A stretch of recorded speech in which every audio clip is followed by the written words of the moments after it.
The country will maybe unify in a bit, not from an explosion of love, but from the desperation that is upon us. Perhaps it will be hunger and poverty that wakes people up to nefarious players in our system. No one could devastate our country this bad pretending to be actually for us.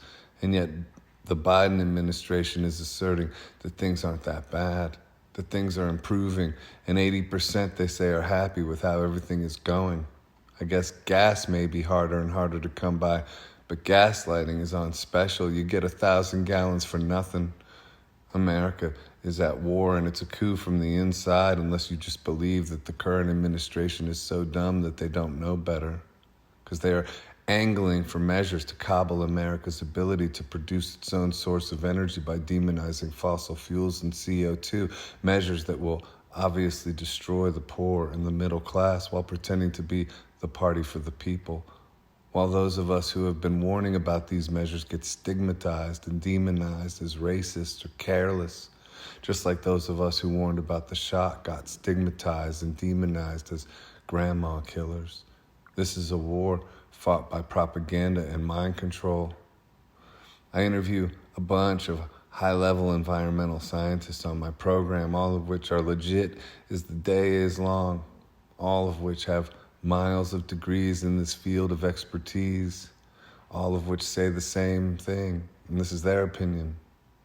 There is no grave environmental danger we are in. The planet constantly oscillates between colder and warmer conditions. There's nothing alarming going on, they say, and we are well within the confines of normalcy in this regard. Now you can listen to the same people who told you the injection was a good idea, who told you lockdowns are a good idea, and never mind the emotional impact those things have on society, pronounced most severely with our children. Never mind the devastation it has on our economy.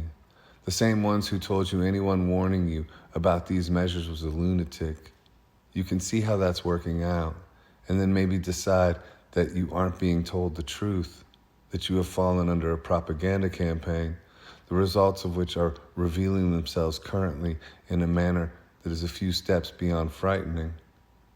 I personally would rather write about hippie stuff and Ho'oponopono, but the fact of the matter is we are in a war which we can only win if more people wake up and then get the courage to speak up about what's going on and not repeat the mainstream media narratives on your social media pages.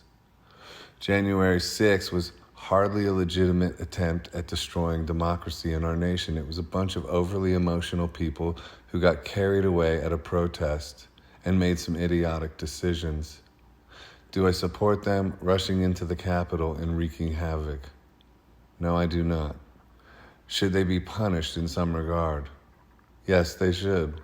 Just as BLM protesters should be punished in some regard for burning down cities and destroying property and businesses. Should any of these people be thrown into the slammer without due process, locked up without a key? Obviously not.